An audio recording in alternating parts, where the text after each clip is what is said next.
hello everyone মই যাবলৈ লৈছো নামঘৰলৈ আমাৰ নামঘৰত যিহেতু ভাগৱত পাতিছে শ্ৰীমন্ত এয়া ভাগৱতৰ কাৰণে ৰঘুনাথে এপিলাই শিলগুটি পেলাই ৰাস্তাত শ্ৰীমন্ত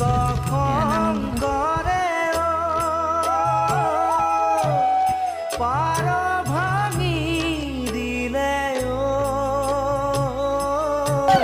বহে ব্ৰহ্মাণ্ড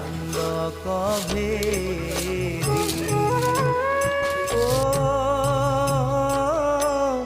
বহে ব্ৰহ্মাণ্ড কভেদি গোবিন্দৰ প্ৰেম অমৃতৰ নদী বহে বৈকুণ্ঠৰ পৰা চাৰি